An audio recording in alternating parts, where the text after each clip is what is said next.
Quelqu'un de la foule lui dit « Maître, dis à mon frère de partager avec moi notre héritage. » Il lui répondit « Qui a fait de moi votre juge ou votre arbitre ?»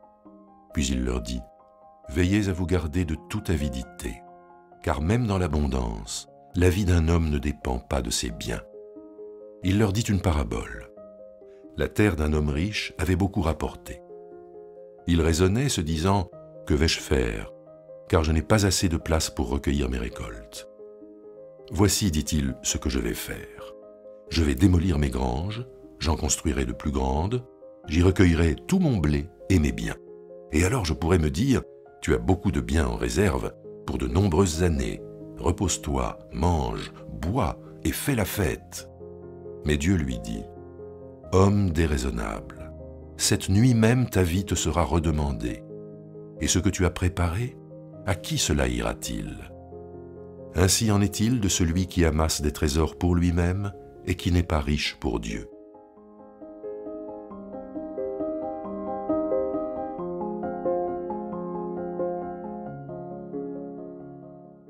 L'évangile de Luc est celui qui parle le plus d'argent, comme si justement notre rapport à l'argent était un lieu où se jouait notre fidélité à l'évangile. Dans le texte d'aujourd'hui, un homme interroge Jésus pour lui demander d'intervenir auprès de son frère pour partager l'héritage, et Jésus répond en décalant la question.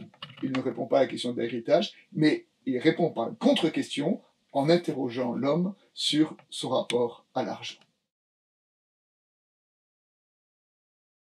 L'homme interroge Jésus donc pour lui demander un partage d'héritage, et Jésus répond d'aller voir le juge, tout simplement, il n'est pas là pour ça. Jésus n'est pas venu sur terre pour jouer au juge ou pour jouer au notaire, Jésus est venu sur terre pour proclamer le royaume de Dieu. D'ailleurs, nous voyons ici peut-être une différence entre Jésus et Moïse, quelques siècles plus tôt. Moïse a développé tout un droit et a tranché les questions d'héritage parce que Moïse s'intéressait à un peuple dans lequel il n'y avait pas de droit, dans lequel il devait donc organiser la totalité de la vie commune.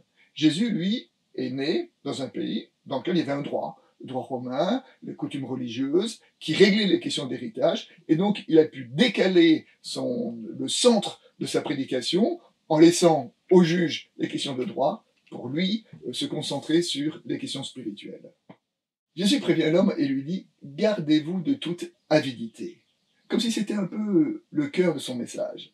L'avidité, c'est ce désir, quel que soit notre niveau de richesse, d'en avoir un peu plus. Alors on dit que celui qui a 10 en veut 12, celui qui a 100 en veut 120, celui qui a 1000 en veut 1200, on veut toujours 20% de plus que ce que nous avons. Alors que lorsque Jésus dit de se garder de toute avidité, c'est peut-être de considérer que ce que nous avons nous convient, que ce que nous avons est bien.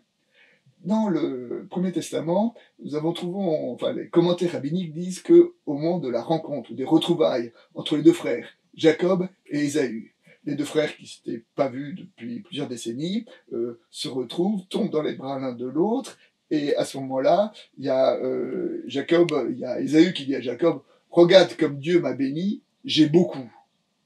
Et Jacob répond « J'ai tout ce qu'il me faut ».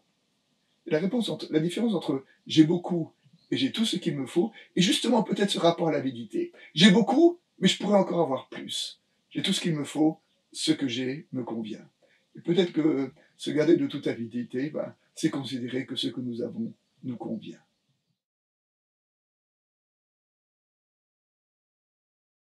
Dans la parabole racontée par Jésus, quelle est l'erreur? Qu'est-ce qui est reproché aux riches? Est-ce d'être riche d'abord? Dans le Premier Testament, la richesse est souvent le signe de la bénédiction de Dieu. Est-ce d'avoir de bonnes récoltes? Là encore, la bonne récolte est un signe du royaume. Est-ce de vouloir construire des granges? Je ne crois pas. Prendre soin des bénédictions que Dieu nous donne, cela fait partie aussi de notre responsabilité. Non, le point de riche, nous allons voir. Relisons. Que vais-je faire, dit-il? Je n'ai pas assez de place. Je vais démolir mes granges. Je vais en construire des plus grandes. J'y recueillerai tout mon blé, et alors je pourrai me dire, Le texte dit même, je pourrais dire à mon âme. C'est-à-dire que le problème du riche, c'est qu'il n'y a que lui. Il dit, je ferai ceci, je ferai cela. Il n'a pas d'interlocuteur. Et le seul, et au moment où il parle, à qui il parle?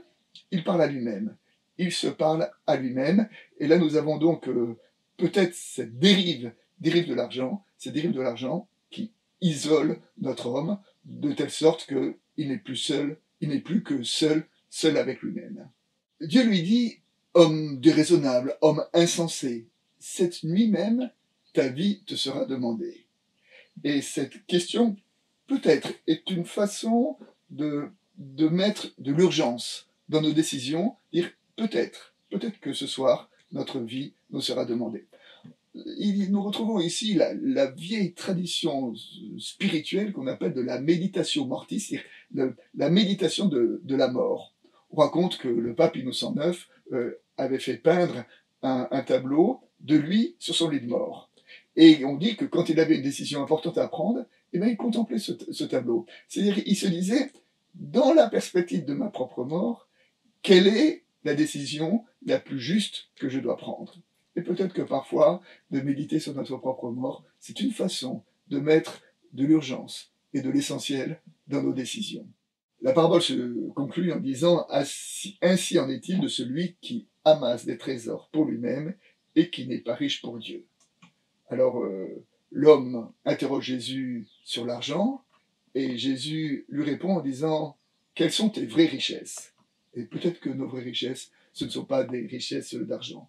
Cela rappelle ce verset dans le Sermon sur la montagne, dans lequel Jésus dit « Ne vous amassez pas des trésors sur la terre, là où les vers et la rouille détruisent et où les voleurs fracturent pour voler. Amassez-vous plutôt des trésors dans le ciel, là où ni le ver ni la rouille ne détruit, où les voleurs ne fracturent ni ne volent, car là où est ton trésor, là aussi sera ton cœur. » Et que peut-être que les vrais trésors que nous avons à cultiver, ce ne sont pas des trésors de propriété et des richesses. Le vrai trésor, ce sont des trésors de confiance, de générosité et de partage. Comme illustration, je voudrais raconter l'histoire d'un homme qui libère un génie d'une bouteille, et ce génie lui dit en récompense, j'accomplirai tous tes vœux, dis-moi ce que tu veux.